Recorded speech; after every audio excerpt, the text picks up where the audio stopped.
Have you ever wondered how some places on Earth, like the pyramids of Egypt or Mount Shasta, seem to have more energy than others? Did you ever wonder why certain ancient sites are located where they are? These questions lead us to the captivating concept of ley lines, a groundbreaking theory initially introduced by Alfred Watkins. Watkins, a versatile Englishman, came upon this theory in the early 20th century. He discovered that numerous ancient sites, ranging from antiquated churches to magical stone circles, appeared to align with each other over extensive distances. These alignments were not haphazardly sprinkled across the landscape, but were deliberate placements, drawing unseen connective lines around Earth. Spellbound, he delved further into his observations, and in the year 1921, he coined the term ley lines to denote these compelling energy lines. Alrighty. Well, welcome everyone to Dissolving the Divide. Real happy to have you here for a wonderful conversation. We have a special guest to talk about some expansive topics here outside of some of the concrete world that we are dealing with. And so I'll let Derek do some more introduction. How you doing, Derek? Yeah, I'm doing great. And speaking of concrete, these matters go at least 40 miles deeper than, way back to the times of Atlantis. And unfortunately, there were some cataclysms and all that stuff, not just in this realm, but others. And folks want to, be skeptical on that or whatever, and that's fine. But, you know, being aware of these things makes you want to delve more into them, and coming across works like Indigo Angels is really, really fascinating and quite phenomenal, to be honest, especially hearing the stories and the missions and experiences on a global scale, like where you've traveled and all this stuff, going out with some teams or just a couple folks to help basically like heal some of these ley lines or vortices, right? These ancient sites with there were megalithic, structures built around them or right centered around them for specific reasons. And if people are, you know, aware of the Earth energy grid or the ley lines and such, this should be quite interesting for you to listen into. So, yeah, Indy, what is good on your side of the map and all that? Well, it's going good. I'm down here in Pensacola, Florida, and I'm located by some really, an interesting area where we have a lot of military involvement and military bases and star forts, and the community really celebrates the extraterrestrial contact that we get down here. So I'm around all the neat and interesting things, so to speak. And yeah, it's been quite a journey, with discovering grid work and educating myself about this, beautiful spiritual evolutionary technology that's just really expanding so much at this time. It's so imperative to the future evolution of humanity and us unifying and bridging all these gaps that we have, all of the separation and really teaching people about what the new earth prophecy is going to be about. And so this grid worker technology is kind of, it's the fundamentalism of the building blocks of creating this new earth. And so I'm excited to be what I consider a guardian representative of this information because I've been granted a lot of, vision holder qualities where I can kind of see into that compartmentalization of how things are occurring. And so I'm just collecting data at this time, preparing grid worker missions, and really looking forward to educating people about grid work technology. Awesome. Can you give the audience like a basic summary of what is grid work technology? What's the, how would you define that? In so many ways, I would say that becoming a grid worker, waking up to this realization that you are basically biosynthesizing with the planetary uh, living grid of spiritual intelligence. So, as a grid worker, you probably wear a lot of different hats. You could be called a grid worker, you could be called a grid keeper, a gatekeeper. I call myself a planetary grid reader and psychic seer, but I think that these are all terms that really entail one awakening to planetary logos or avatar consciousness, right? Like, it is about activating the original biospiritual instruction set that's inside your body that connects into your own universal tree of life. This is the first level and layer to your light body field.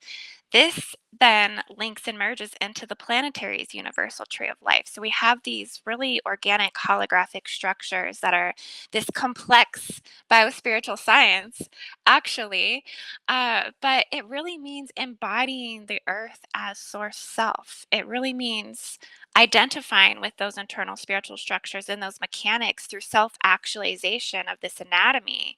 And then you kind of begin to navigate those inner understandings and correlate that to what's going on in the earth. You correlate it to your psychic vision, your gnosis, your downloads. And really, as you tune with the land and the ley lines and the stargates, you understand the quality of the health of the spiritual immune system of the planet, right? And so you expand into a planetary mind, right? So grid working can be very much like a personal internal thing that happens, and it can be just something you pick up on. Like, I'm getting a download over in Japan, which I just did an update on Japan about the new Earth islands emerging, but it could also be about a personal practice in which it's explored and expressed through mapping and crystals and doing crystal grids and just connecting with nature. I mean, that in itself can be grid working, but also it can be transformed to collective activism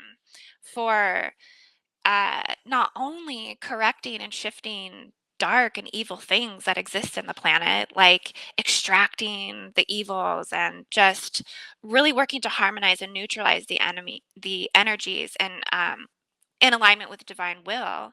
But it's also can be about like taking missions and going to places in the earth and moving energy and taking on much bigger roles in terms of cleansing the spiritual burdens in the planet. And so it's a transformative process, but I think it's one that will allow us to really develop the things that are necessary and needed to re-educate the new races that are incarnating as to what our spiritual existence is ultimately about. Does that Thank you. summarize that? Yeah, no, that was excellent. Yeah, I Okay. really appreciate that description of the correspondence between our energy system as individuals and the energy grid works of the planet, and maybe beyond our I mean, how far do these grid works go? Well, they go far, that is for sure. There's definitely a galactic realm of grid work that is one to really be tuned into, right? Because I mean, I feel like we base so much of our awareness around this from the earth, right? Because this is our home. This is what we know. This is what we can ultimately, really connect to, like firsthand, boots on the ground, right?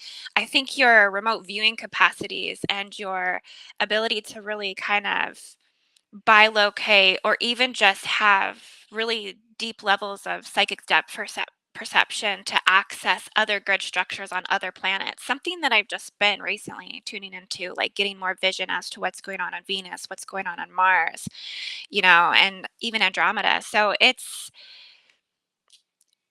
definitely growing in that direction to kind of, but they would be having different grids on those planets, right? But also similar to us in many ways, because I think that our species is a multi-universal species. So I think those are our brothers and sisters on Mars. Those are our brothers and sisters on Venus, which, what I've seen through remote view is that these planets are colonized.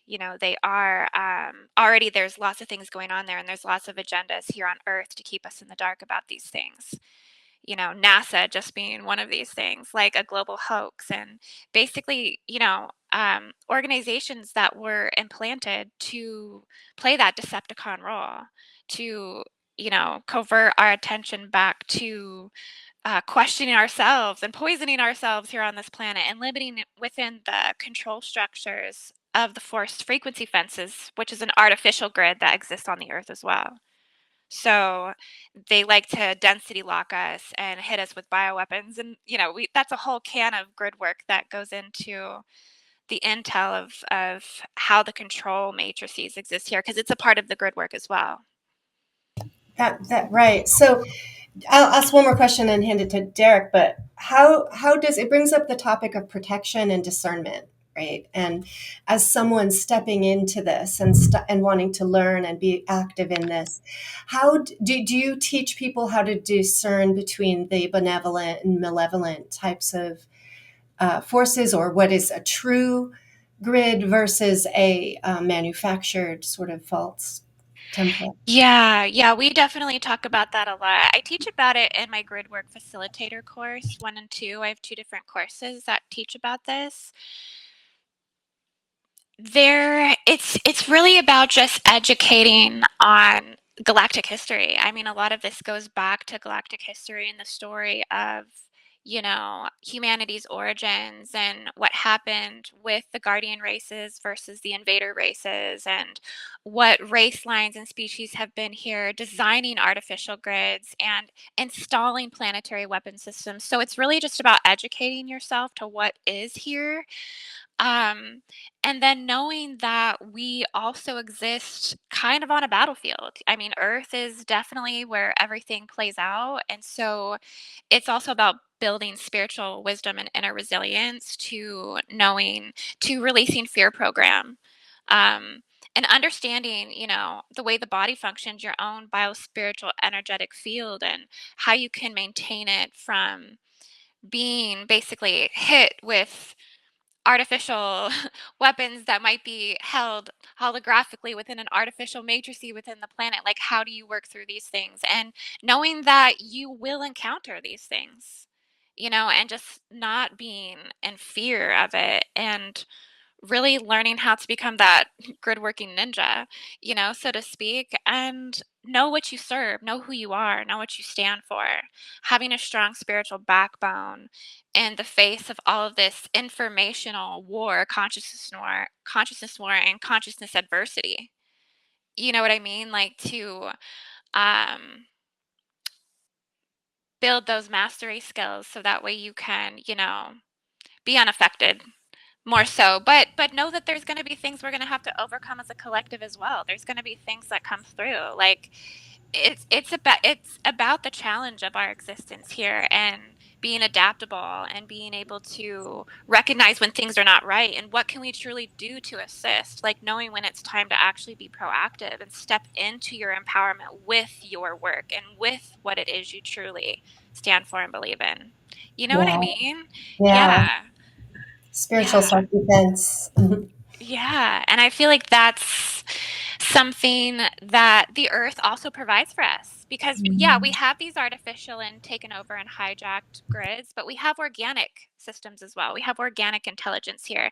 And I think this gets distorted a lot within the consciousness collective because there's a lot of demonizing AI, and there's so much for us to not truly understand, like how complex that labyrinth is, but it all is really technically cloned from the organic intelligence system.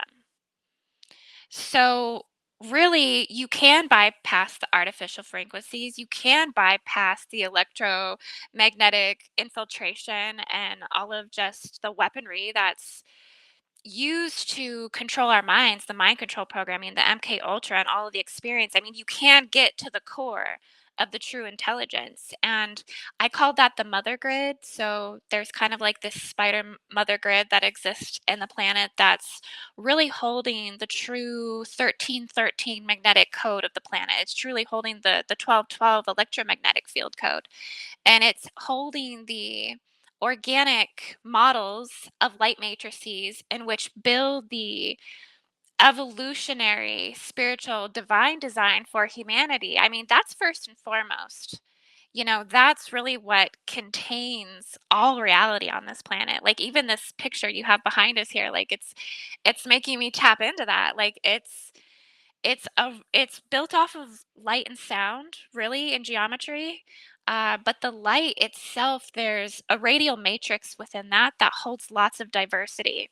And that's what builds the timelines. That's what builds Lemuria was multiple lattices of different lights of consciousness that were source, God, eternal, divine lights, radiant light fields. The one that I channeled with Lemuria was Lemurian Light Grid 1 that really hold the feminine principle of spirituality within it through the geometries. And then it kind of transitioned to like a dove light grid matrix and then to a swan light grid matrix. And that between these three light fabrics, they really do hold the ancient reality of Lemuria still in the planet to this day. So if you're thinking to these light grid matrices, you can tune right into the island of Lemuria itself. You can regress into the temple systems and you can regress into the inner earth gate vortices that you can access through those light fabrics and matrices. It's just a way of traveling astrally almost, so to speak, when it's like a mental, way of seeing it and kind of expanding through it. But it's all there. And Atlantis as well. But with Atlantis, a lot of things are built off of the Saturn matrices inside of the planet. So all of the planets that are around us, they hold like a holographic imprint of their field inside of the planet. Okay. And certain alignments will, speed up that templating to more so manifest. Really, the Saturnian body holds what's the spike matrix inside of the planet. So like an it's like an internal black tesseract cube that has spikes that actually literally go into pivotal locations, demarcation points in the Archangel Michael ley line specifically. CERN, the Temple Mount, the Temple of Apollyon, all of these places all the way up to the Vatican you six. mentioned in a video, I believe, right? Yep. Vatican. The Yeah. Vatican. Yep. It's holding the Saturnian gate systems and the Atlantean polarity grid in the planet, which is a scatter radiation grid that goes, if you've read Lisa Renee and Ashanidine, they talk about the checkerboard mutation. That's what they call that. It's basically holding, duality in place here. So Atlantis is also built off of many mental collective complex structures as well, like the Marduk and the Maldek and the Anunnaki, and a lot of these like alien ET mental hosts that are literally inside of the earth that radiate the mental rings that connect us through the timelines of Atlantis. So they're holographic consciousness structures that I think we have to work to dismantle, especially within Atlantis. And a lot of that I think comes through unlocking the vault of Orion, because this is what's holding the tragedy. This is what's holding our galactic war history on the planet. All of our war history technically comes from and through Orion. So, Ooh. yeah. Does that go back, to when the Orion factions, like the Million Year War, whatever, Electric War, whatever folks are labeling it? But wow. So I've been already kind of advancing the video introduction and all that stuff, and what always comes to mind sometimes with these ley lines is some of these ancient structures that they would talk about on Ancient Aliens, right? And like the Orion's belts, you could see that on the macrocosmic level, but even the macrocosmic, they're lining up, I think like Easter Island and maybe like somewhere in China. I know it's not Angkor Not, but and the pyramids of Giza and something else. And even like on that bigger macro scale, it kind of has that Orion's belt alignment. So what's Yeah. the obsession with the Orion, right? So, like, It's so true. All things point to Orion. I mean, like you just said, Giza, the Zion Chan pyramids, the pyramids in the Yucatan.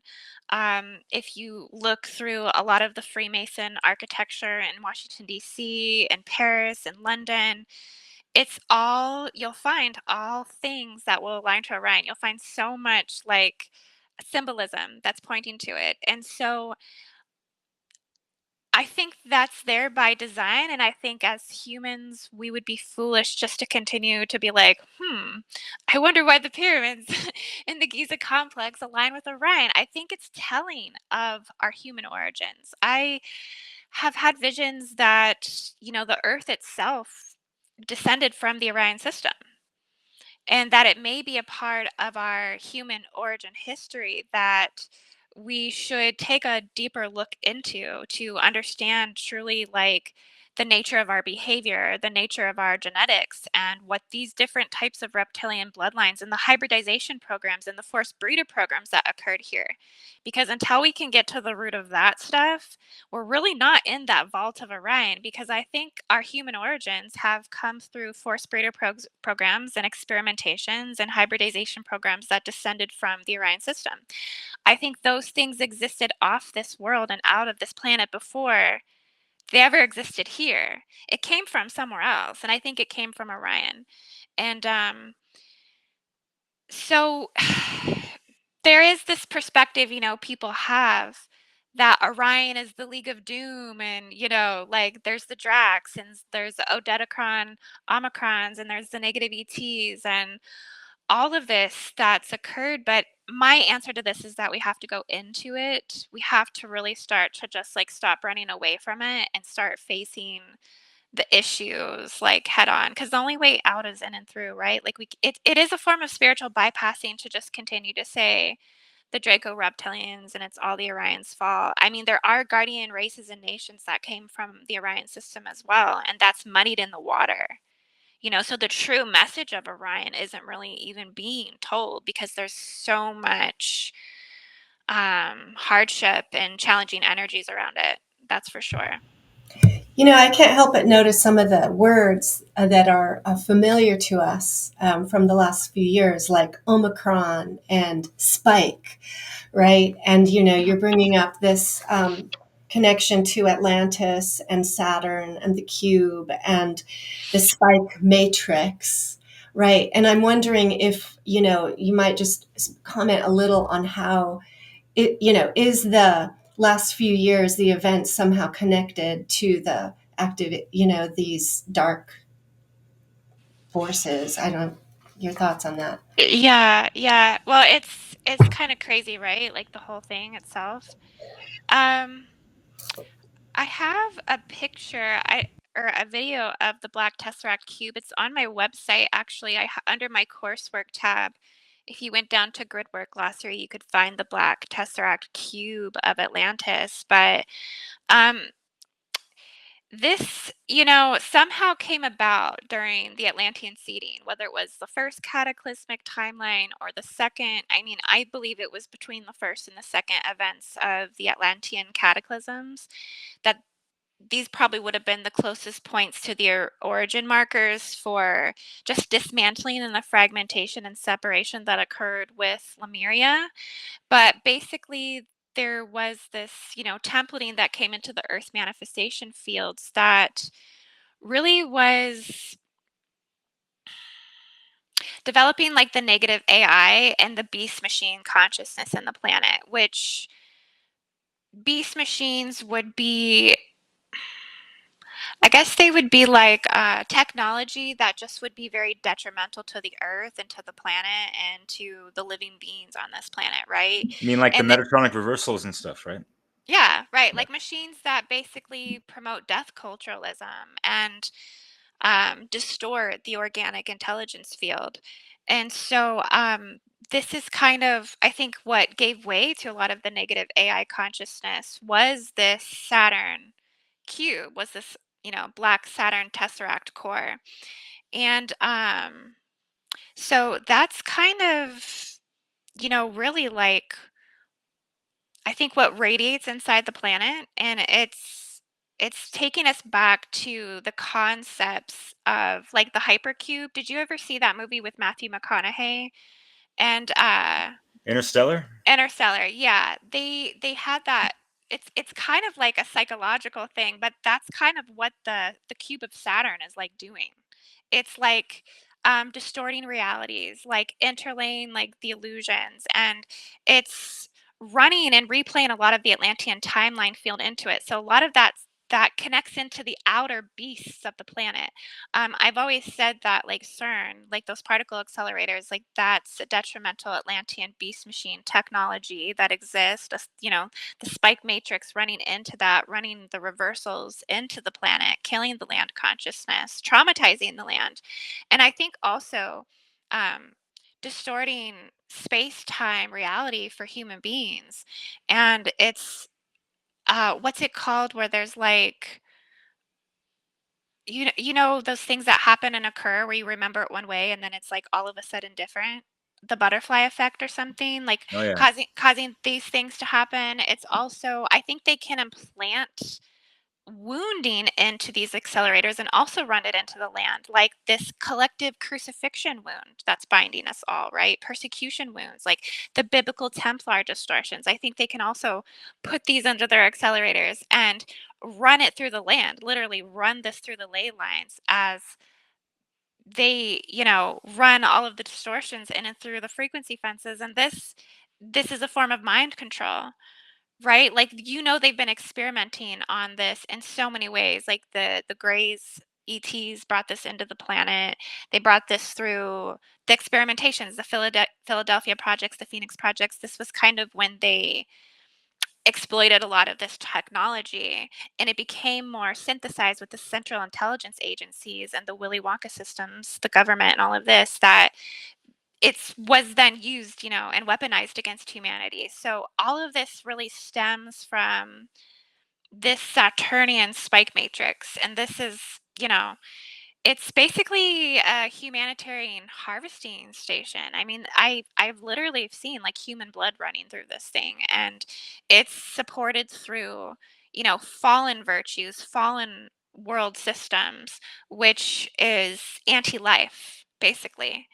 And so, yeah, things like satanic ritual abuse, the human farming industry, the medical tyranny industry, everything, human trafficking, the pandemic that you see with drug exploitation, and, everything you basically see. I mean, LA being like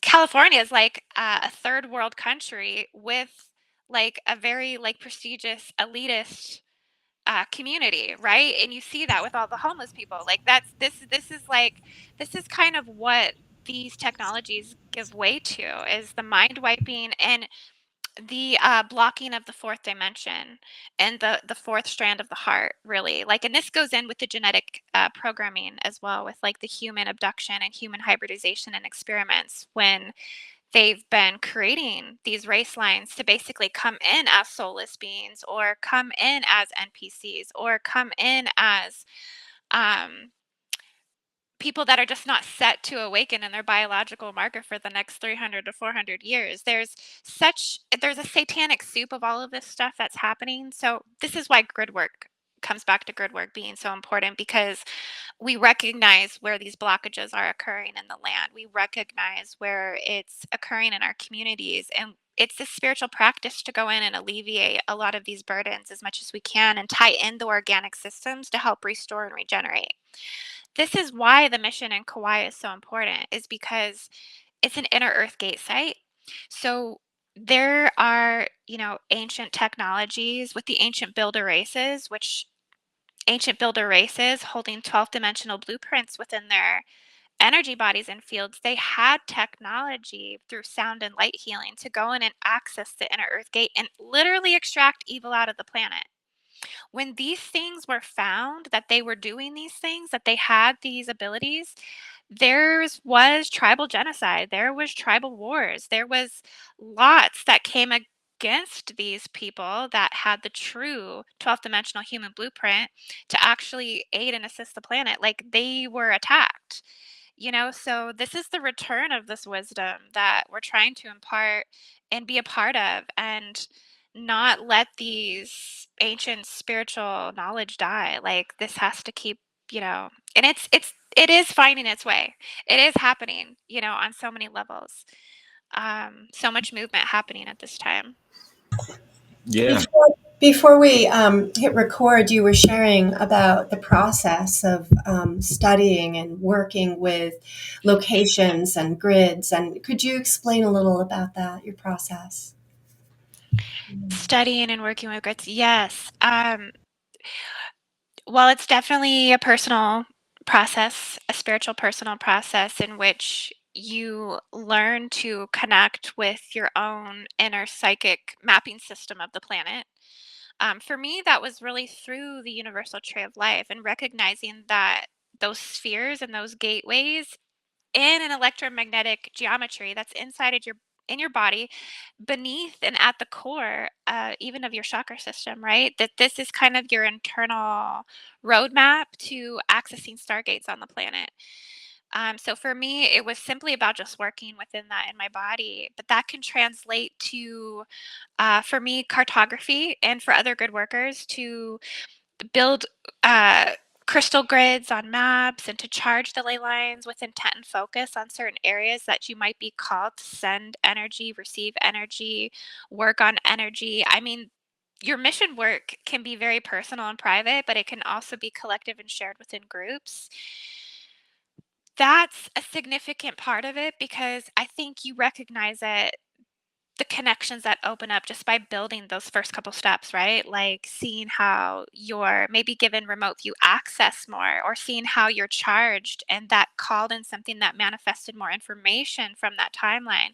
You start kind of generating more vision and more expansion as you gain more access to the organic intelligence field, because that's really what you're awakening to with those practices. They're just tools or gateways to get you there. But I would say that that for me then translated to remote session work within groups where you're sharing an infinite mind container and you're transmitting information and codes at a rapid speed, right? Where information and downloads are coming in a collective, unified way of the mind, and that's such an expanding experience of your psychic and grid worker gifts, your telepathy. Like that really shifts things and upgrades them very, very quickly. Someone could just have never done grid work before, and then attend a remote session and be immediately upgraded just within 1 to 2 to 3 sessions because we turn each other's DNA on.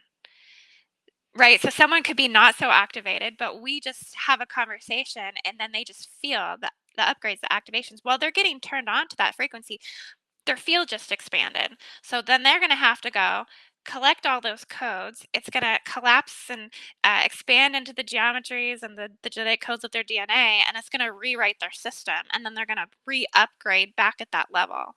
So that's kind of how we need each other to actually do this work. It's significant that we harmonize and we share each other's strengths, because you'll see it mostly being harnessed when you do it in on location, because that's when you're really getting that full immensing experience of being like one to one with the land, truly connecting in places where there are real stargates and vortices. Machu Picchu is a real stargate. There is no other stargate like it in the world. It has like a biomagnetic tone. It's more metallic and elemental. It's more rooted in the nodal points, peaks of the Andean mountains. And it's a very complex and dynamic Stargate mechanic system in itself. I mean, it's nothing like Giza, or nothing like the ones in Abadan, Iran, or nothing like the Mother Arcing Stargates down in Uluru. I mean, every single Stargate is uniquely encoded and has unique properties and powers and activates a different center in your body. Like Machu Picchu truly is the sacral chakra Stargate in the world, and really anchors the feminine body in the ancient serpent cults, and all of the stargates in the southern hemisphere come through this gate system, like Titicaca as well. So knowing where these power centers are and what they hold within them teaches you planetary grid work, right? Like this is a this is a living grid system, and we can pull energy from the ley lines from a point in South America, or in my upcoming case, Kauai, Hawaii, all the way over to Japan through the Pacific, because there's a dragon line that connects them. And we decode that. And that's what the boots on the ground helps you to do, because as you prepare to get to a certain place, all of this memory, all of this ancient Akashic records start awakening. Like, because you're literally getting pulled into the halls of Amenti. You know, you're literally going into the core of the planetary's memory and ancient wisdom. And so it just it's truly amazing. Like I can't even make this stuff up. As I'm preparing to go, I mean, we have tropical storms and we have like typhoons coming, and it's just like, okay, this is how you know that these things truly are in alignment to divine will, because everything in nature responds to grid work, because you're literally working on behalf of being one with this planet and sharing that spiritual bioevolutionary process through our beings, through our existence. And it is in our timelines, in this lifetime, to start shifting and shaping this world of the new earth. So many things are already installed into the planet right now. Those light grids I was telling you about, they're preparing for the emergence of the cathedrals of learning. They're preparing for the emergence of the golden light cities. 55 of them all over the world are going to come through as the earth shifts and changes, which are healing centers that will work to unify consciousness on the planet.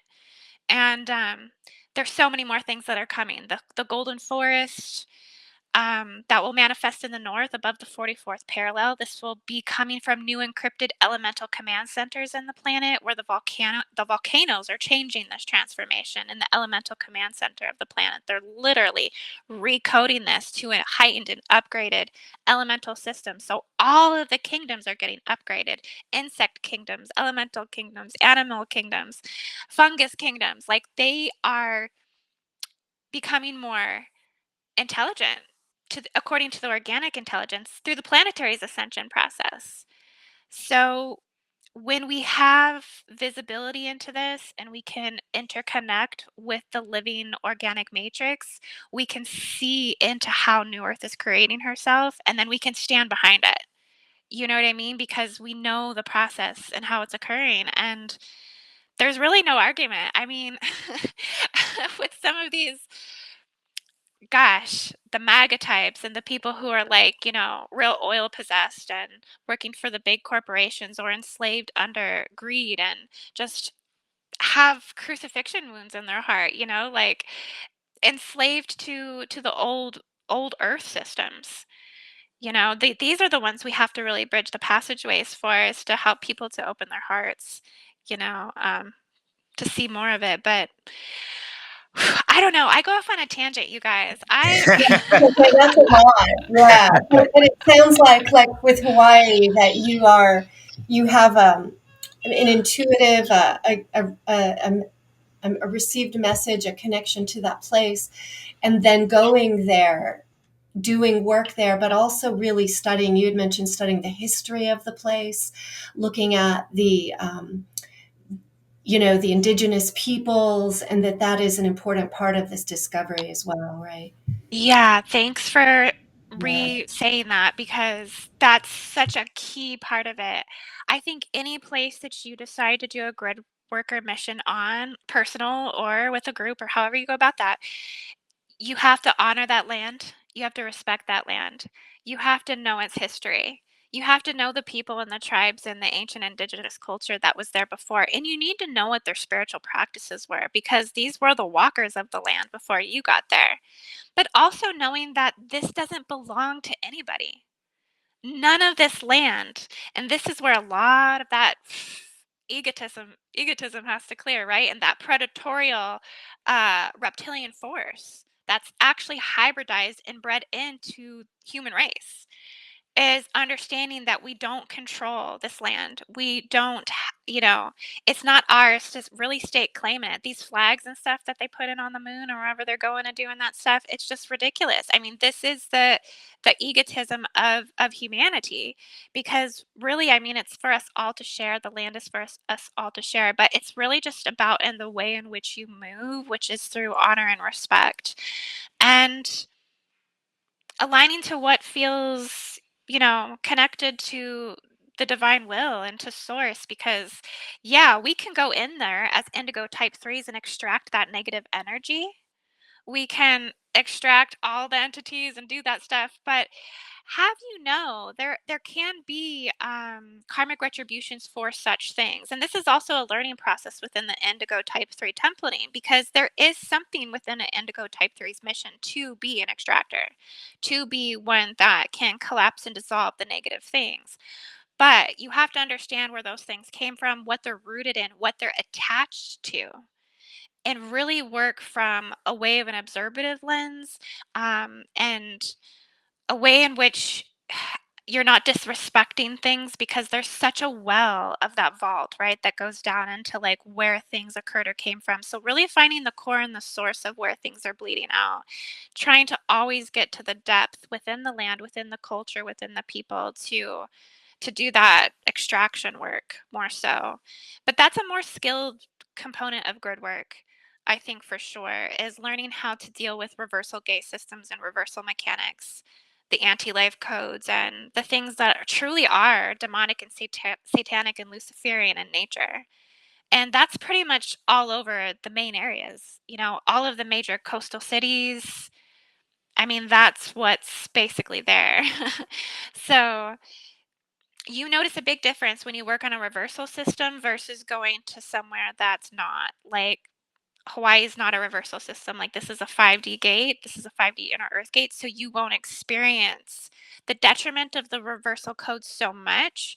But what I'm noticing I am experiencing is more trauma, more like the victimization, more of the hurt feelings, right? And all of the betrayal that's there and the guardedness.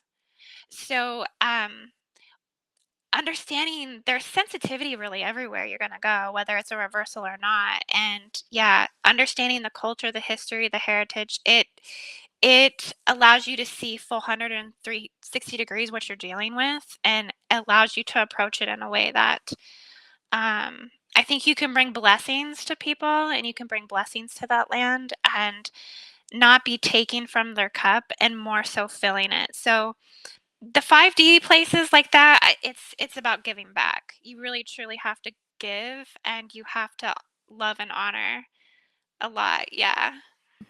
Yeah, about that natural law and kind of being more of a familiar with the term like levers versus takers in a sense. It's from a book, Ishmael, with the gorilla. But anyways, yeah, you brought up a lot of stuff and it totally threw off and created questions on top of more questions. But the main reason why I really wanted to have this chat with you is because from many walks of life, and I find these people great that they're really attempting to do something that's going to be beneficial for a lot of people. But you can see this kind of having its limitations. We're going to be overgeneralizing a little bit with what I'm saying, but when people call themselves like energy workers or and that kind of stuff, but they're caught up in like the false overlays or the qlippothian metatronic reversals and those false codes of consciousness or creation and all this stuff. How have you been able to like,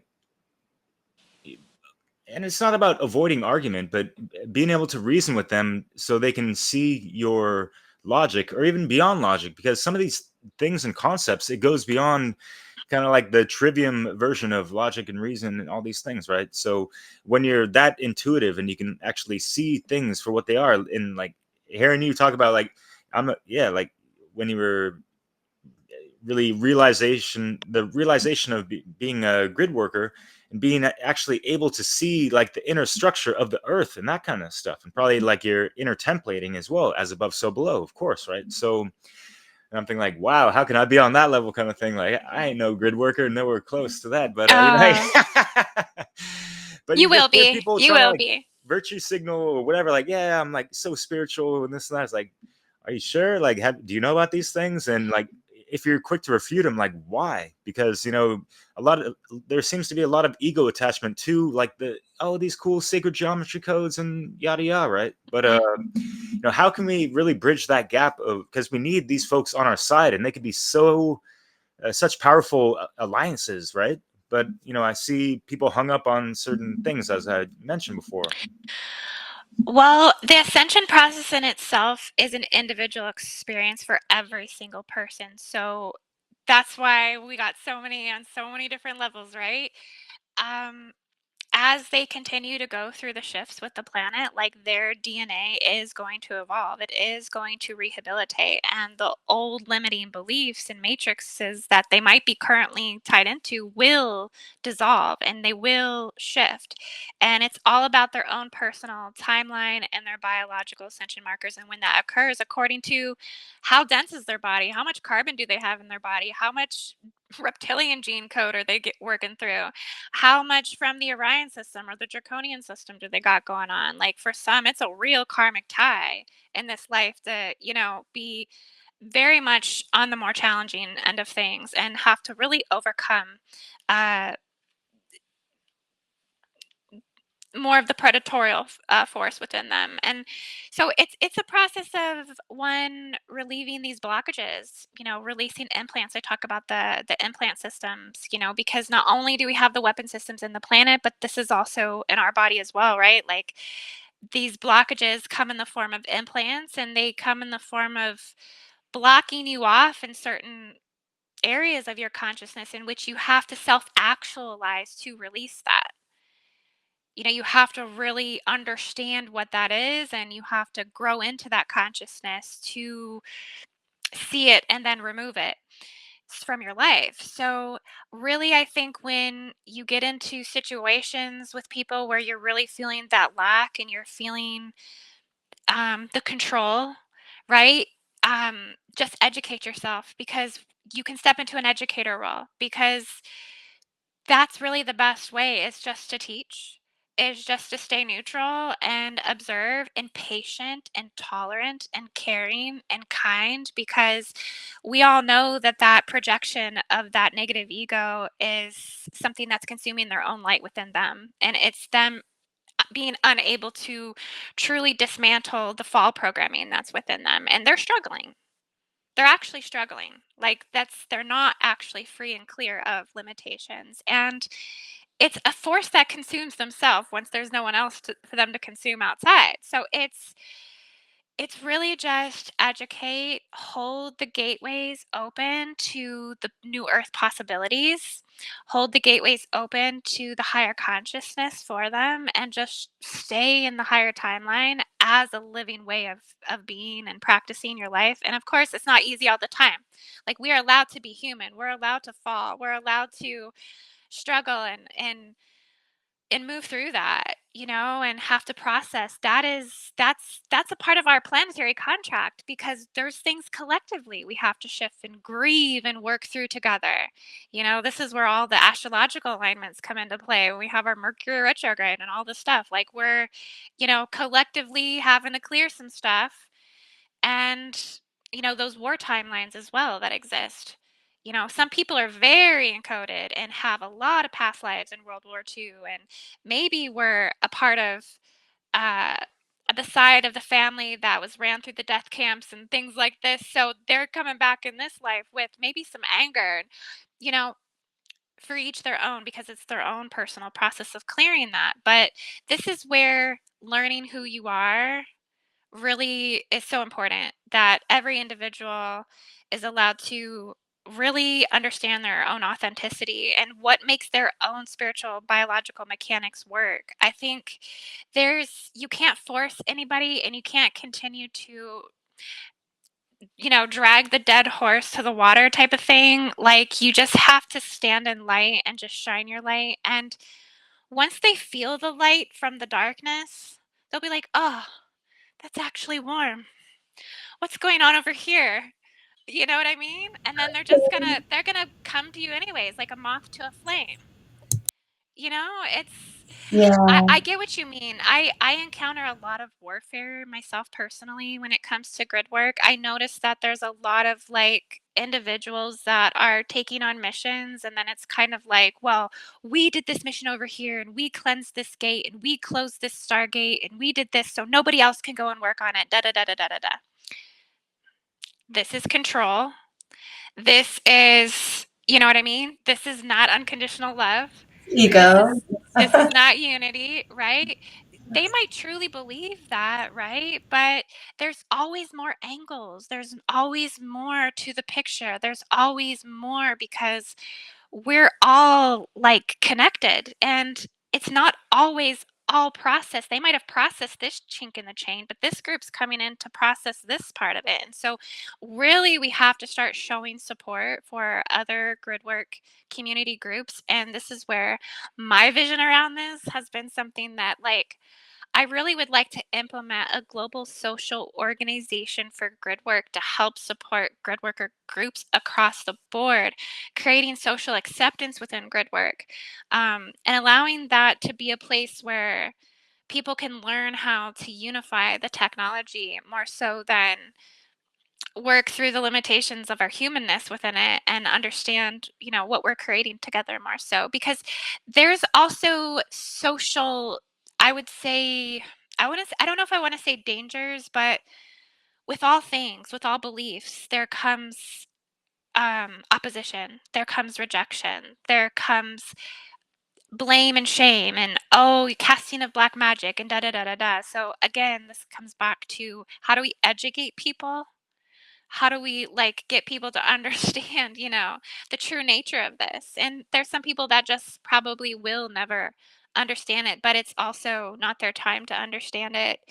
Um, you Yeah, know, there's a parallel I see too in our shadow work, our inner trauma healing. It doesn't end just because you did one round of therapy or you sat and worked out one aspect of your trauma. There's layers and layers of that. And so coming back again over and over to work the deeper layers of your own inner blockages, requires humility and, being humble. And I think on this larger level of what you're describing, of people kind of getting rigid about, like, well, we already did that, you don't need to go do that. It's done. It really doesn't. The clearing and healing doesn't really get done in one setting, one session, right?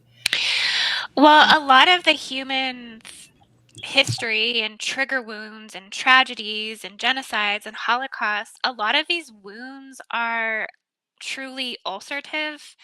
A lot of them are truly unhealed because a lot of these were taken in blood covenants and blood oaths. And, so yeah, like, there are things that will continually need nurturing and regenerative repair and time and, like, lots of patience around it, right? Like, coming back to it again and understanding that we clear a layer of it through every cycle, every transition, every shift. And so I thoroughly embrace other grid worker communities and groups when they're doing things. I will look into what they're doing and I'll find out, well, how does this tie into where I'm going and what I'm doing? And where are the connections and why did it happen this way? Because it is always so synchronistic that there will be other groups. When I was in the Vatican and Rome, we had a Melchizedek group there. I think the next 4 weeks, going to Kauai, we had the Ireland group that was there right before us. So I mean, they are connected, and I think we have to, you know, look at what the connection points are. What are the inner mechanics that are playing out in the planet? Because we're transmitters, we're receivers to the gate site. So we're transferring codes, passing codes, we're carrying information.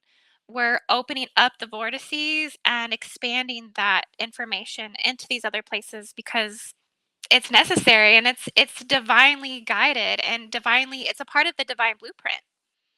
So that's that's the humans' problems, really. That's the limitation of our mind, and again, the negative ego that, um, I read a book. It was Lisa Transcendence Brown's. It was called Navigating Dimensions. It was one of the best books I ever read because she really truly defined the functioning of the higher mind and the functioning of the ego. And I mean, there's pages and pages of the differences and variations in the way that it thinks. So, studying something like this could really help one to maybe see when limitations are arising. Like, the ego is responding, right? Not my higher self, not my true self. This is coming from lack. And learning how to keep that more so in submission. It's definitely a personal practice that one has to do regularly, I think, to walk in the higher timelines consistently. Hmm. And my apologies because you're an author yourself, and you've written a book yourself that kind of goes over certain things about You want to explain it? Here's- Yeah. I haven't read it. I have a friend that actually owns it, which is cool. But yeah. It's How to Read Celestial Akashic Starseed Origins, and this was really kind of at the beginning, of my journey in some ways. I wanted to know what my starseed origins were, and I was having so much difficulty trying to find information of how to decode that. And so I started studying Western astrology, Eastern astrology, sidereal, the nakshatras, and I found a way to basically, where those degrees were according to the fixed stars. And I also found that most of the starseed origins were within the 28 lunar nakshatras, both in the Western and both in the Eastern astrology. So I found a way to kind of first find if you're aligned directly to a fixed star according to your degree, or are you within a range? Are you within a spectrum, 1320-degree spectrum of the nakshatra system? And that's according to the moon, which I've decoded. The moon has a lot to do with our reproduction, right? The moon has a lot to do with the race morphogenetic field of the planet. So this all coincides with how we got into the planet in the first place, which is through stargates. Okay, and there's also lunar stargates on the planet as well. They're all of the high tide nodal points in the ocean. Okay, all the high 28-degree high tides, where the bulge is happening and like the rising and the falling of the water. That's where a lot of the lunar gates are actually located. So it's really connects the primordial waters, it connects the moon, it connects all these spiritual principles and qualities that just I felt like I was channeling, you know, um, and bringing through. And so I found a way to decode it. And then I went on to decode many of the Stargate systems, some a part of the Guardian nations and races, and some of them not. They're more occult systems that a lot of people don't necessarily know about, but they also have a story here to tell as well. And that has a lot to do with what we do and don't know and understand about our history on this planet as well. Is the more we can decode a lot of the occult systems, we'll actually have a better understanding as to why many of the things happen and occur on this planet, such as to the Aquilin system.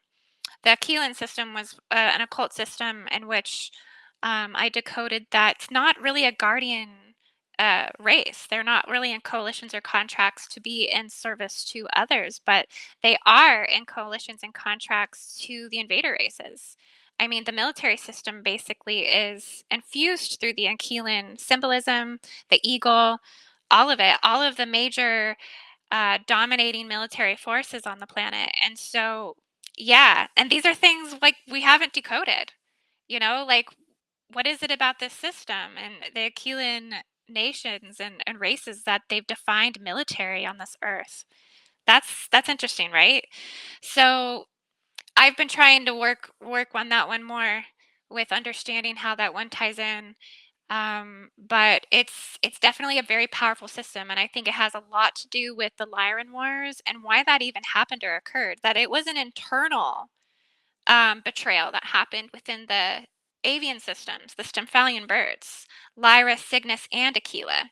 That invasion blew up there before it ever Alpha Draconis was even involved. So there's a lot of star systems that tie into what happens here on the planet, and it matters for one's cosmic identity to know this. Like, what are the systems that I'm aligned to? What starseed nations did I come from? Because this tells your own personal galactic history.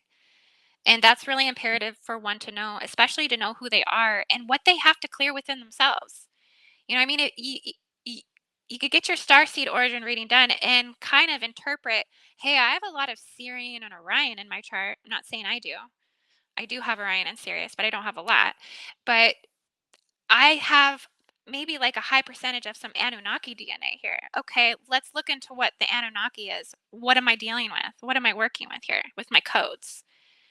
So that's really important for rehabilitating if someone wants to biohack it the fastest way possible, because your galactic design is your genetic design. It is your base radial differentiation board within the body, and how you interpret intelligence and where intelligence is coming from in your own internal Stargate portal system.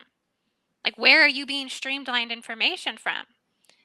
You know what I mean? So it tells so much, and it was definitely fun to put that book together.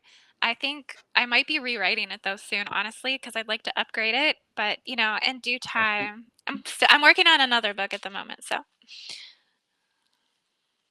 Yeah, that's amazing. Intuitively, it feels what you're saying just really feels right. I don't know. I'm curious if you don't mind talking a little bit more about like California, and what you're describing, you're observing. Because I live in California, I see what you're describing. Derek's originally from California. I live about an hour away from Mount Shasta. I'm originally from New York, upstate New York, and I never expected to come out here. And coming out here is just like brought so much stuff into my life and awareness. And I feel like this mountain, which has been called like a root chakra of the planet, and people come from all over to do grid work. And I'm wondering about your thoughts of this location. well, I think Mount Shasta is definitely a very significant. It's an inner Earth gate site as well, and I think you can definitely access the inner Agartha and all of the inner Earth realms and worlds spiritually and holographically and energetically. So it's definitely a power center, and it's a place of healing. And I do think a lot of the guardian nations and races are constantly visiting Mount Shasta. I think I have some friends that connect with the Arcturians and the Pleiadians over there, and so it's definitely a powerful spot, and that ley line would the see. There's a lot of negative weaponry over on that Pacific side because there's a lot of HAARP locations, I think, running from Alaska and maybe even the midway point down to Hawaii. So I think there's a lot of interception that's affecting the organic grid there. And I think there's more inundation of it, along the coast of California than really anywhere else in the United States. I mean, clearly we can see New York City, Houston, cities in Florida. Like, clearly there's other places that are also pretty bad, but It's like we get the yeah, droughts and they get the hurricanes, right? That kind of stuff. yeah. Weather warfare 101 type of stuff. Anyways. Yeah, right. Well, they're controlling that. So a lot of the things are directed energy weapons as well. So Bio. I really feel that the homeless population and even those that are drug addicts and things like this, like, I think these are our indigo templating that has fallen. I think these are those that had light bodies and they came in as high angelics, and that they just were unable to keep their head above water with the weaponry and the bioweapons and the toxins in the food and the degradation of the nuclear family. I mean, they did not make it, basically. Like, so it's really like one's perspective, I think, in a lot of ways as well. I always get so mad, like if I'm in the car with someone that's like, don't help that homeless person. I'm like, help the homeless person.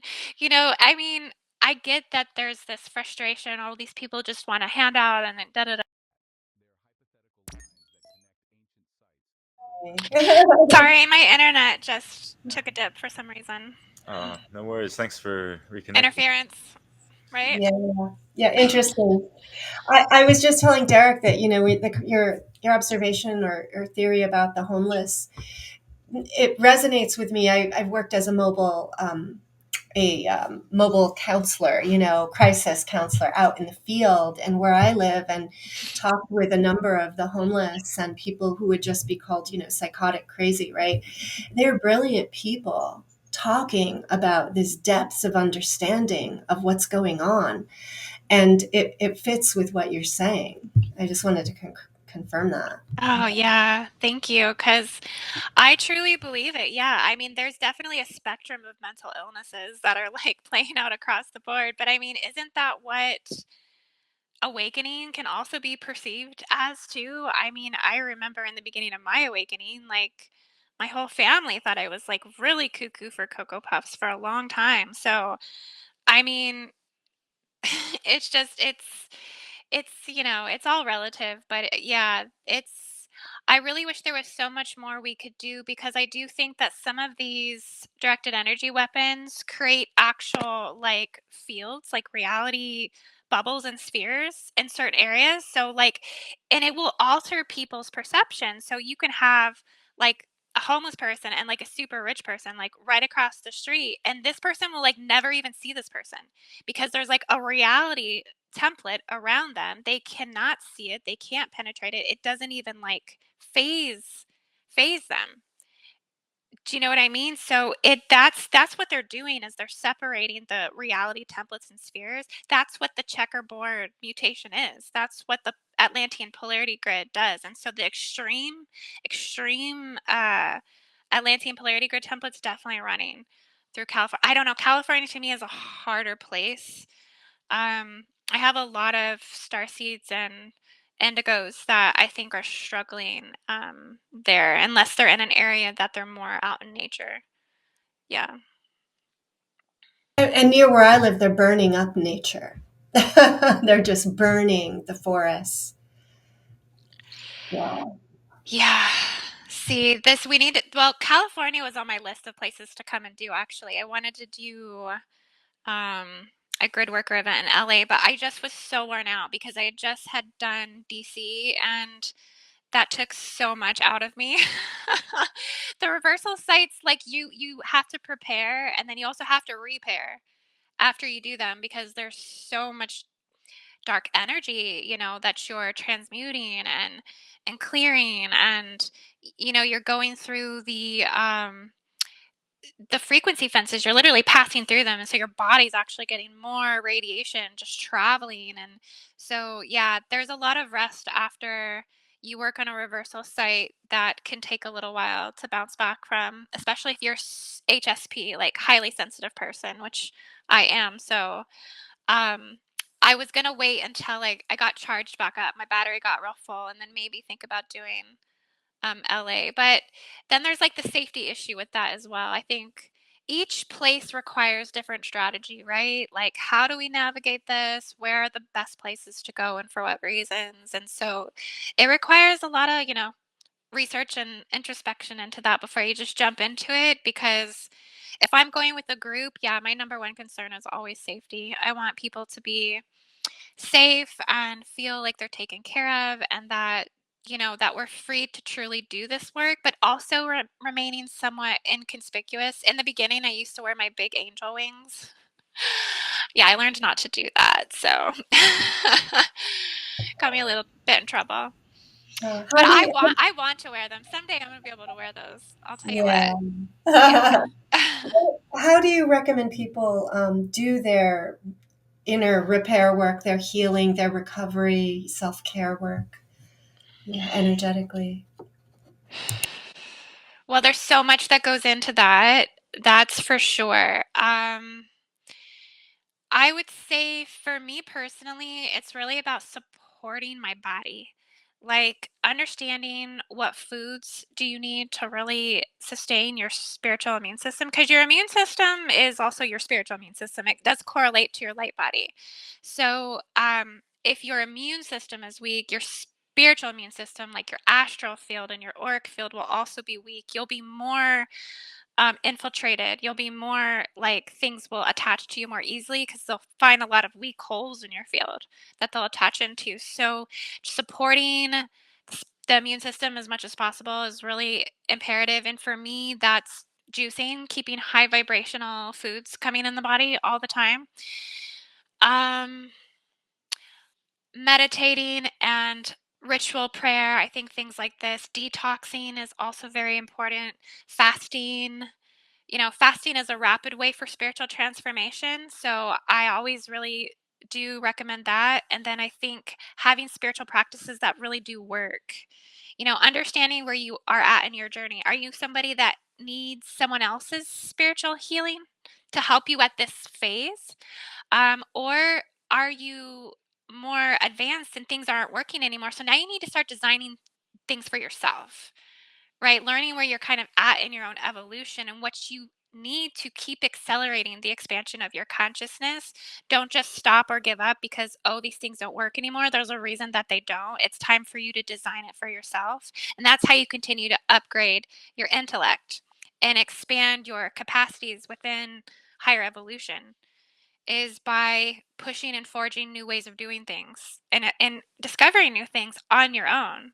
And so I think your spirituality and your own biospiritual transformation is a constant state of experimentation on yourself, to be honest with you. Like right?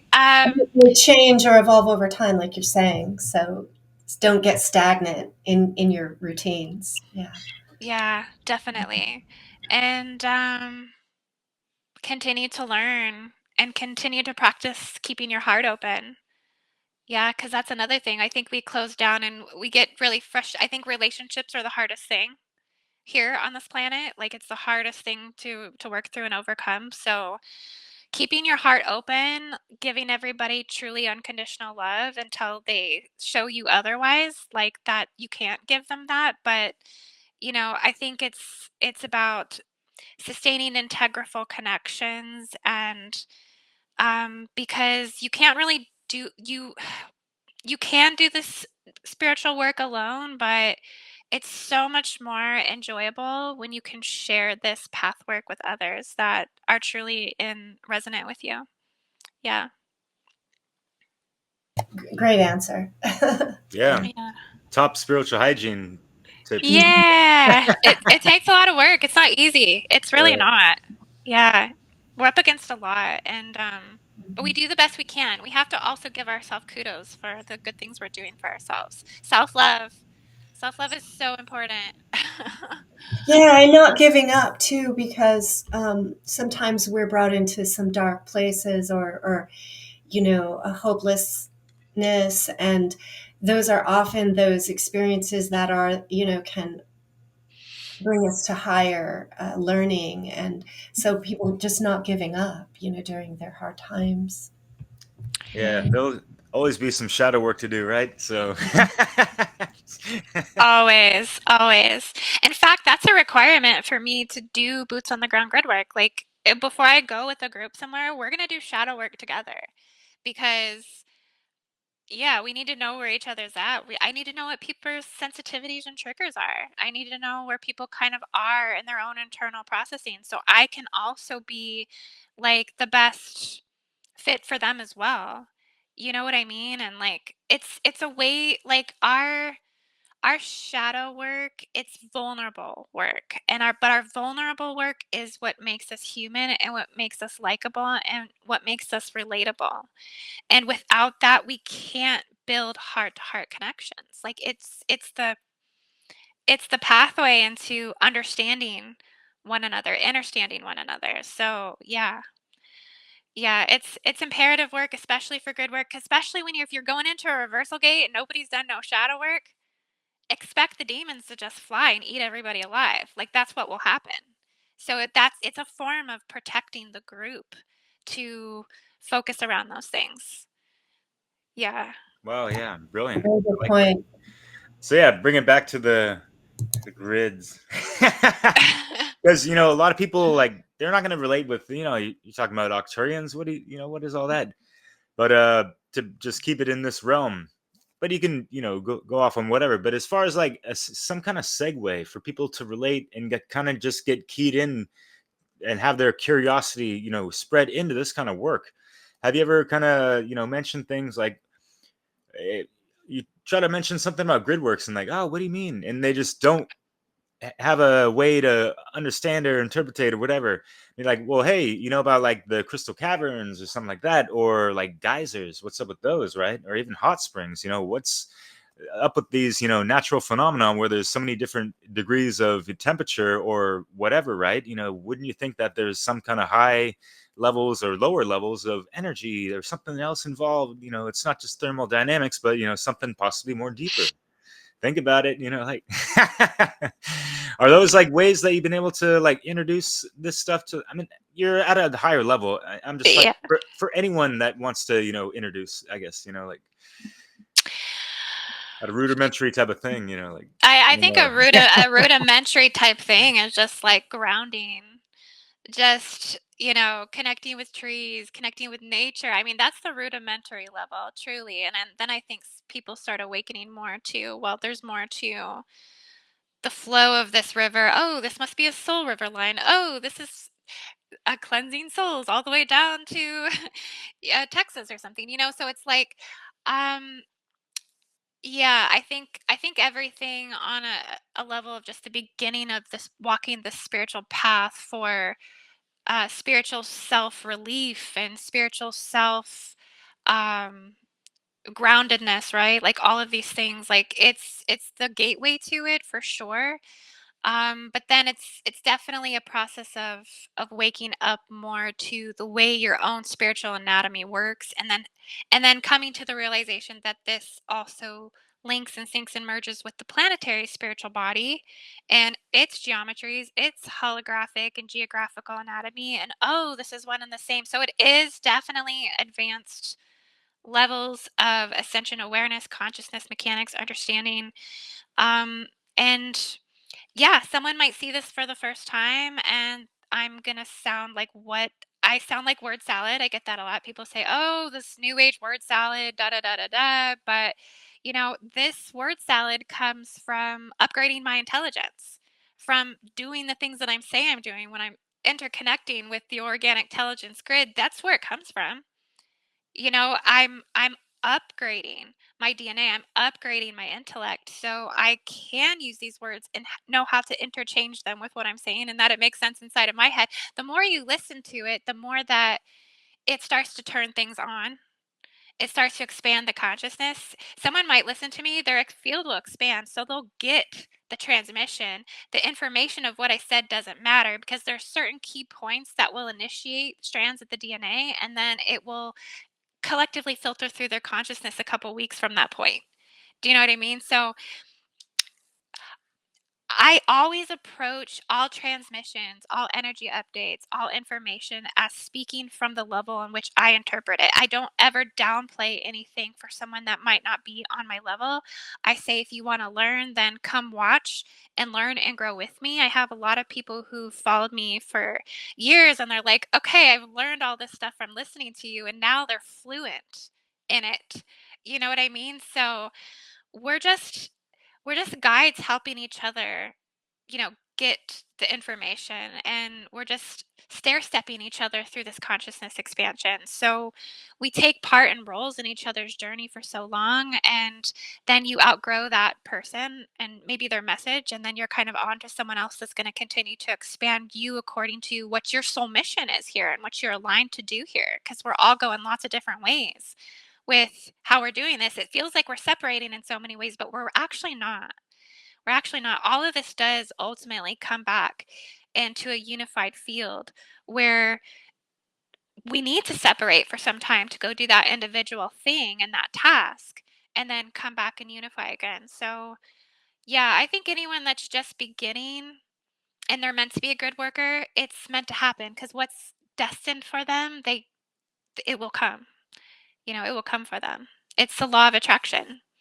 And it's the law of their junk DNA, like waking up, like all of that, those codes, right? So like it's already inside them, and it's just like they're remembering it slowly, and it can take some time, and they're maybe not meant to go too far in it, but then they got to go back in the 3D matrix and tumble through some challenges and life lessons and then come back to it type of thing. But it's a process, yeah, for sure.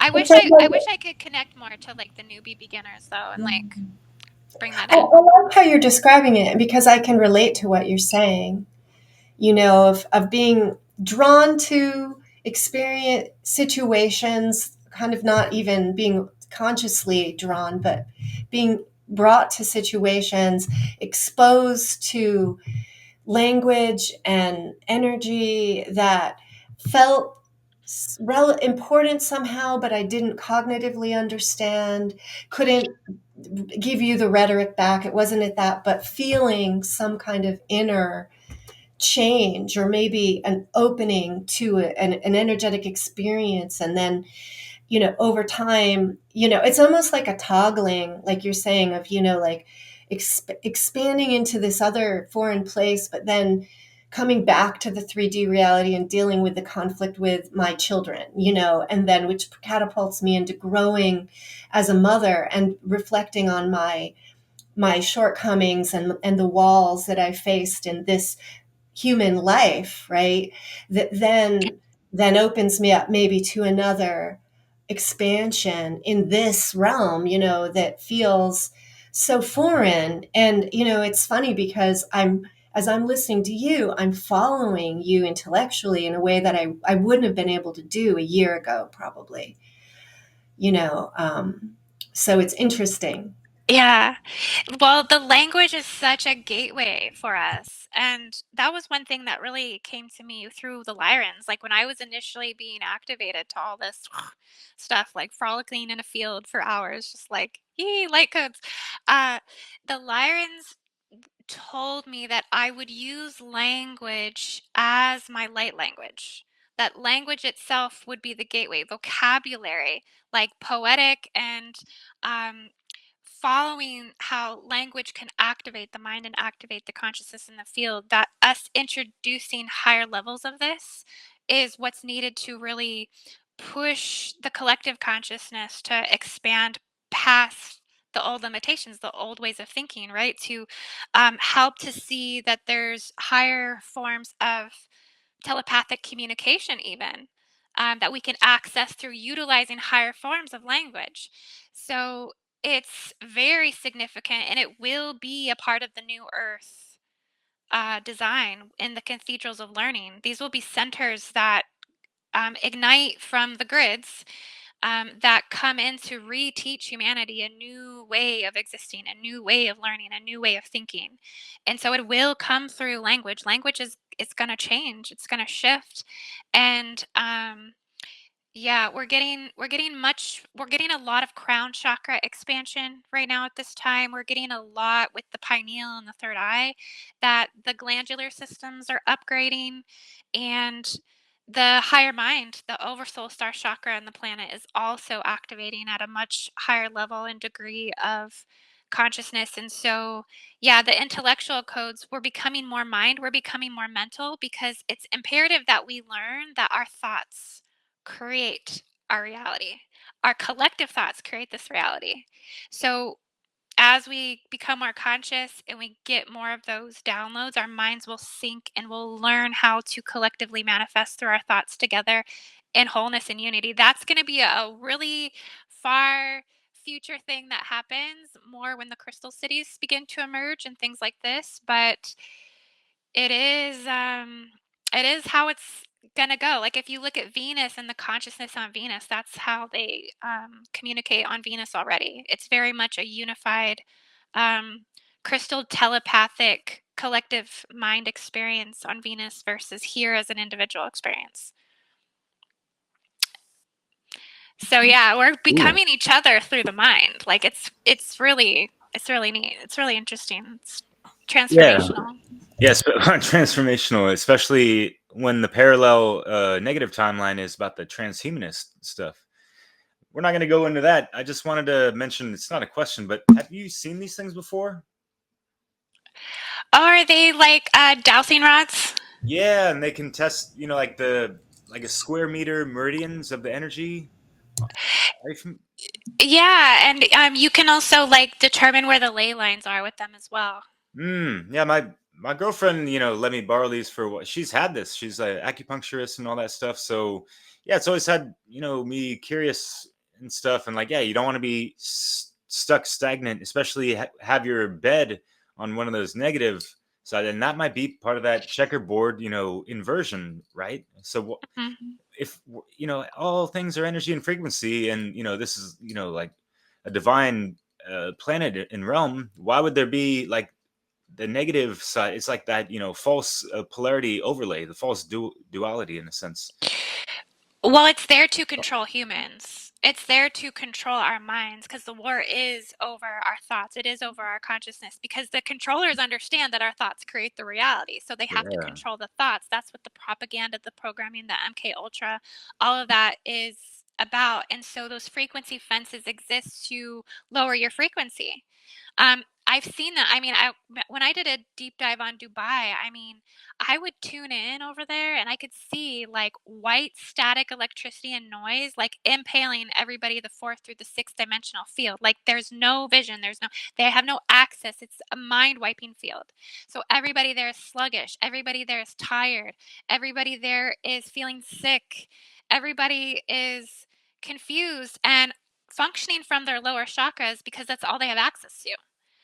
So that's what the frequency fences are for. It comes through the Atlantean pylon implant networks. This is what Ashra Nadine talks about in the Voyager's books. And she talks about those networks in which are, you know, control matrices that were installed during that time through certain galactic factions. But today they're more modern, right? Like we have, I think that HAARPI. I spell it because I don't want to say the word because I don't know, where this is going. But that's one of the biggest ones that we are working up and against.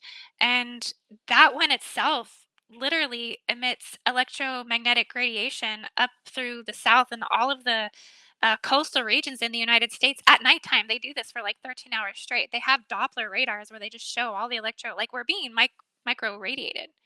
That's a form of a frequency fence. Um, Other forms of frequency fences, yeah, they can run laser beams through crosshatched grids, literally through the reality bubbles and spheres. Like in California, I said they have these separated reality spheres, run these laser beam crosshatched grids that would be running like a dystopian or an Armageddon type of frequency code, or something that is off tune or out of harmony with nature or the organic templating. So that way, you're always going to be agitated in that grid. You will always be frustrated. You will always be depressed and miserable in that grid. And people don't understand why they always feel that way. Well, maybe it's because you're inside of an area that's inundated with unnatural and harmful frequencies. And that's a real thing that's happening, everywhere. That's why you feel better when you go out to nature or to the mountains or something because you're leaving behind those. That's the city areas are the hardest. They're the worst. I mean, because there's literally no living spirits in the land where those frequency fences run. Like if you go into the mountains, you can hear like the fairies and the whispers of Pachamama or whatever in the wind. You can hear the spirits speaking. Like you can hear them come through. If you're in the city, you can't hear things like that. It's all dead. So you're literally in a dead zone. And your body is a natural organism trying to overcome dead dead light, dead living energy. And so it's just highly toxic and detrimental. I've almost gotten to the point where I'm like, areas that are reversal areas, they're actually harmful to human beings, and you actually should not reside there. I'm gonna start putting like warnings and disclaimers. Like I don't know, I'm gonna do like some type of video on it maybe sometime. But it's like, yeah, so that's what we're as grid workers, we're working to like dismantle those negative systems, but there's greater planetary weapon systems that hold those in place. When we talk about the Draco reptilian leagues and all of this, like they got weaponry wrapped up in the pole. They got weaponry wrapped up in places where, you know, we got to kind of dismantle and learn like how did all this get like embedded into the land, like down in Antarctica they got stuff running controlled pole shift detonators and nuclear weapons to blow things up, nuclear weapons itself, right? Like all of this really, it really goes into the negative military and things like this, but it's all, that's where a lot of this comes from. Area 51, Area 52, Area 49.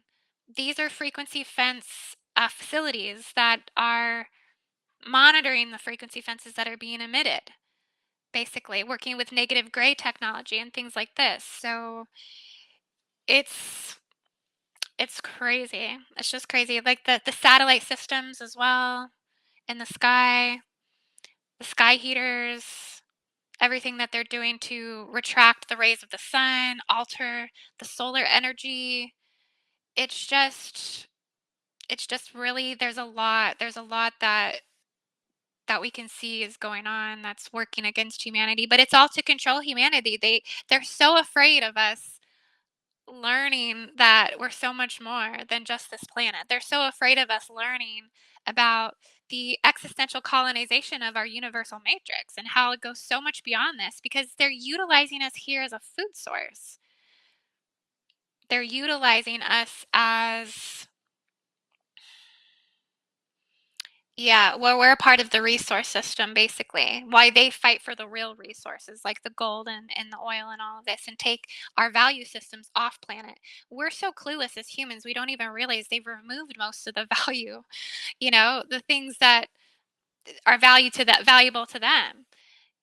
So like I talked about them moving the gold system to Mars. Like they replanted it here.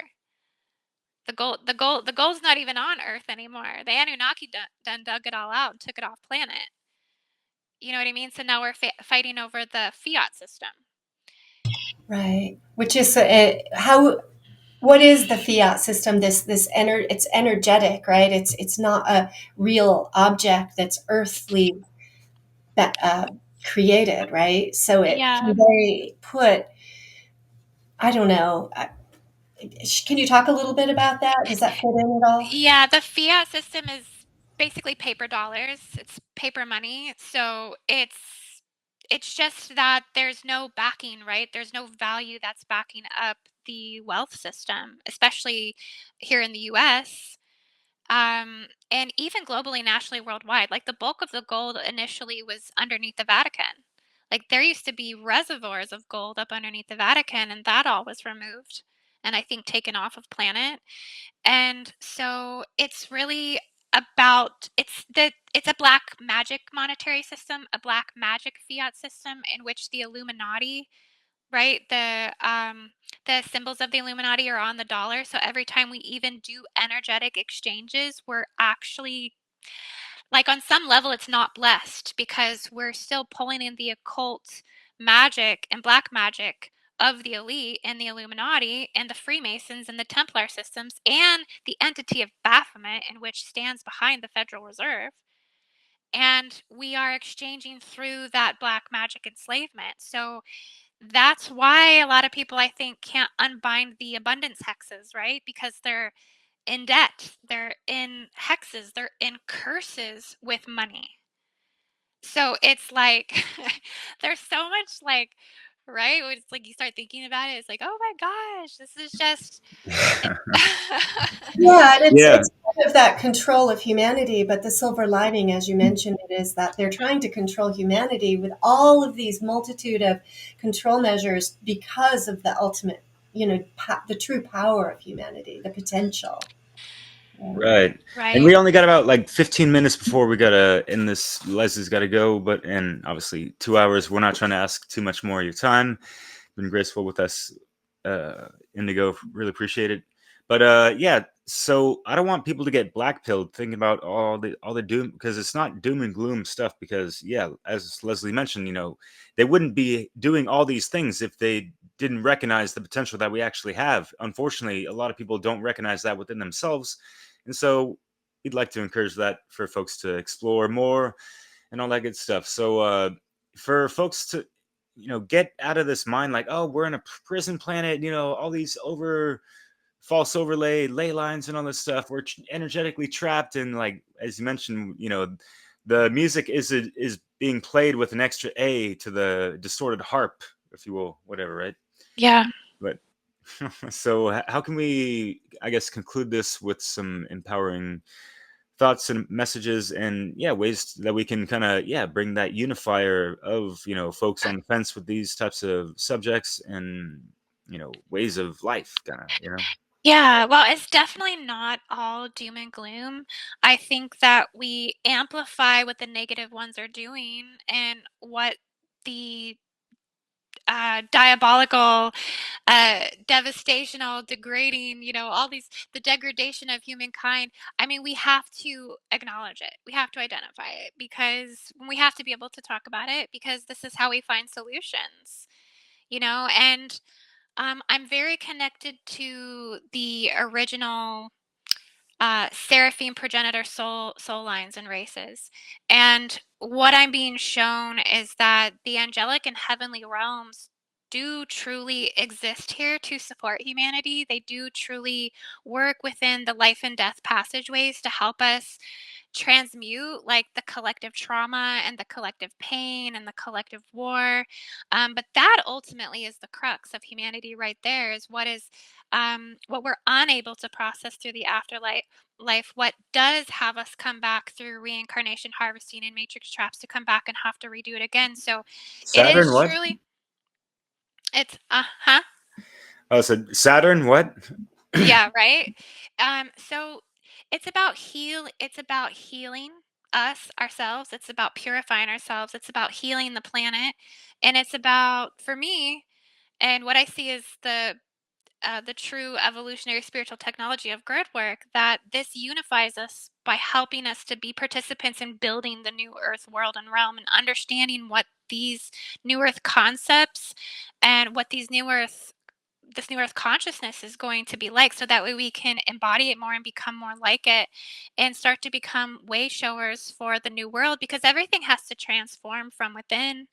And the old enslavement systems that are in place, well, and they can't just fall away either, because we would know there would be massive domino effects that would occur, that would have massive like consequences around things. So we have to find solutions from within and make consistent changes from within for new things to open up and clear, and humanity as a whole has to awaken.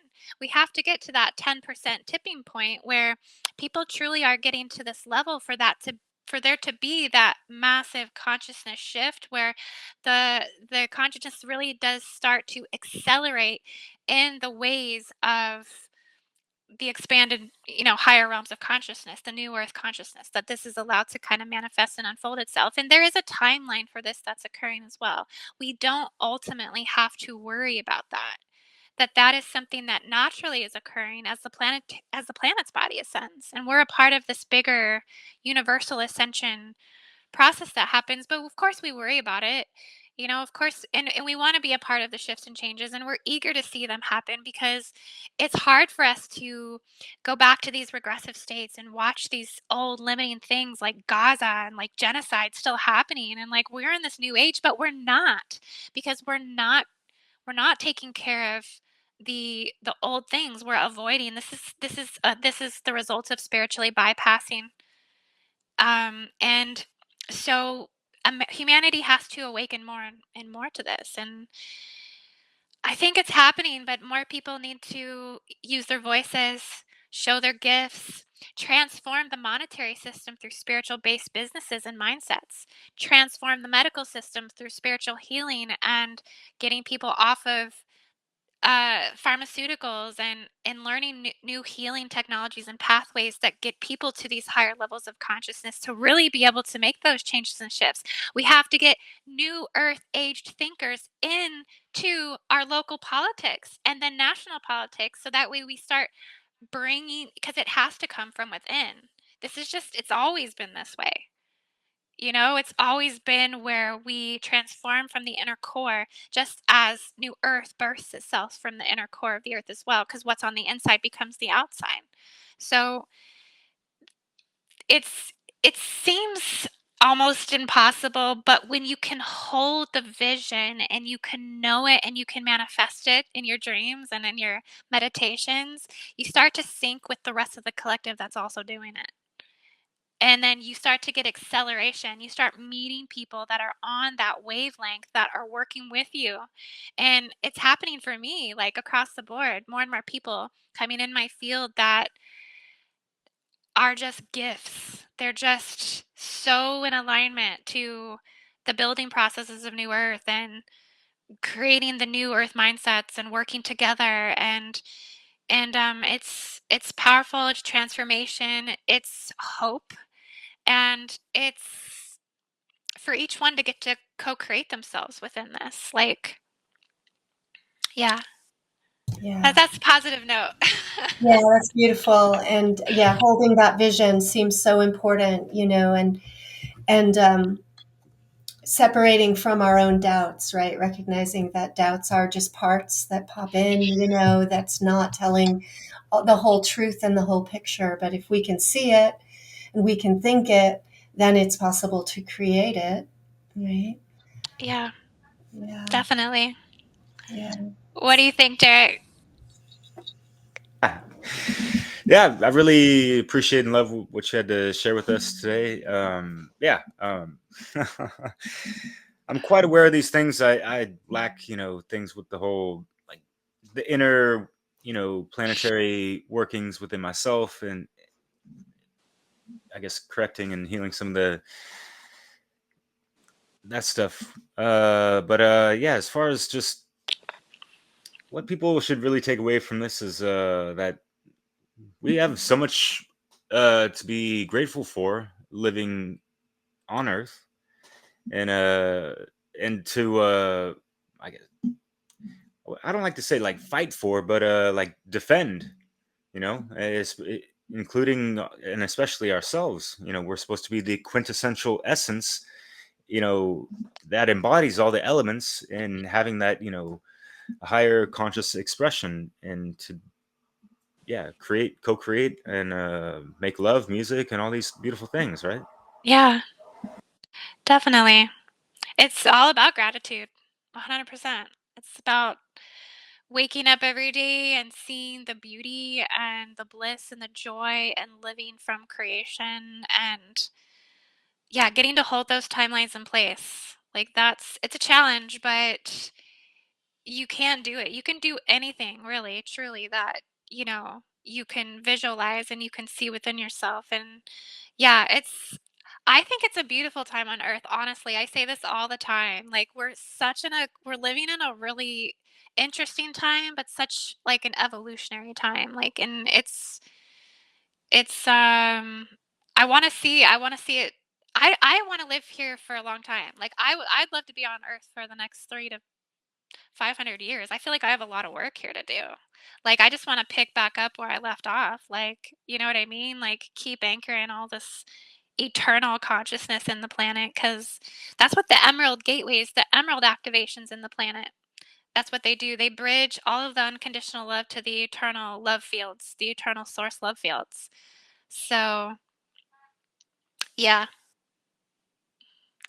Yeah, I think it's important to hold the positive vision, and I think that's like part of the skill, part of the practice is to stay connected to that every day, because we're hit and bombarded with all these things that can pull us into negativity and into despair. And our mental strength around that and is really important, and this stay connected to that heart and the compassion and love, for all people, all living beings, and nature itself, like you said, getting into nature. And to me, like, that's the quickest way to that gratitude and that bliss and the beauty that's around us, that is there. It's there. Like, even with all the crap going on, I can look out my window and I can connect to that. And that is so resilient, to me. And I can get in touch with my own resilience because of my connection to this earth and the resilience of nature. And, I think those practices are important, including nature in it. Yeah. And then you can see why like grid work then cuz yeah, like you said defense, like it is a little it is there are defense techniques and technologies within grid work itself, knowing what the planetary spiritual defense systems are and how to work with them. The Moai heads are a spiritual defense system. All of the monolithic sites are a spiritual defense system. All of the pyramid networks are a spiritual defense system that can be turned on. It's a interplanetary communication network between pyramid systems.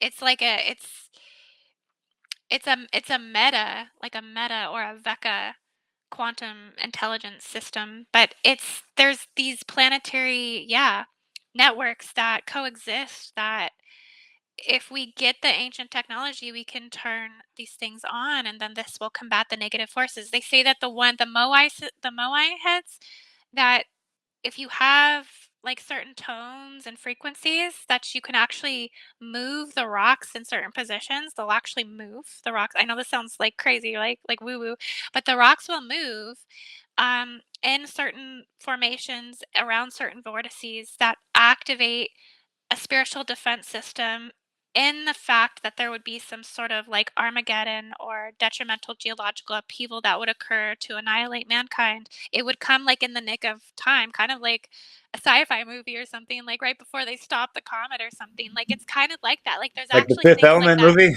Yes, yes, yes. And they needed that love to really spark it off, right? So yeah. Yeah. Yeah. Well, India, I'm really inspired by your energy, by your message, your work, your language, all of this. And I would like you to share more about what you offer and how people can get connected with your work. Okay, thank you so much. It was Yeah, such a pleasure to be here as well. You guys are just amazing. oh, thank you so much. Well, I offer lots of things. I have a full menu on my services tab at indigoangel222.com, from deep chakra clearings to many different types of implant removals, from J seal to Draco seal to masculine and feminine sexual implant removal as well. I do, problem sessions. I do life coaching. I do tutoring. Um, I offer coursework at my course platform at learn.indigoangel222.com. And right now I'm offering events. So we have the event going on down in Kauai, Hawaii. We may even have like one spot left available. I think we're almost maxed out. But if anybody last minute thinks that they're called to a grid worker mission, you know, but that's all at learn.indigoangel222.com. All the information for Kauai, Hawaii is there for that trip. And so, yeah, just one thing at a time, you know. Sometimes I'm doing coursework, sometimes I'm doing session work, sometimes I'm doing event work. It's just all across the board. The next Yeah. thing is to write a book, so Awesome. can't wait to get that out. Yeah. And you're on social media as well, YouTube and other channels? Yeah, Instagram. I follow you on there as well. Yep, I'm on YouTube, Instagram, TikTok, Facebook, X, all kinds of stuff. Yeah, all the different ones. I'm not on Twitter, but yeah. All right. Well, let's encourage everyone to check out your work. And thank you so much for your time and your wisdom. Really appreciate it. Enjoyed this conversation very much. Yeah, indeed, for sure. Thanks so much. Thank and you for having Noko, me. much respects to her for helping this manifest and all that good stuff. So yeah, wish you all the best. So. All right, thank you everyone for watching. Yeah, thank you. Yeah, ciao for now.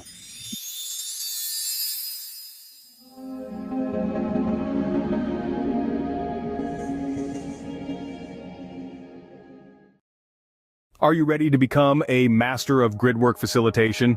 Imagine diving deeper into the cosmic earthly realms, understanding land codes, and exploring Stargate vortices. Picture yourself as a master of gridwork facilitation, unlocking the secrets of the universe and contributing to significant planetary shifts. No longer just a dream, this can become your reality.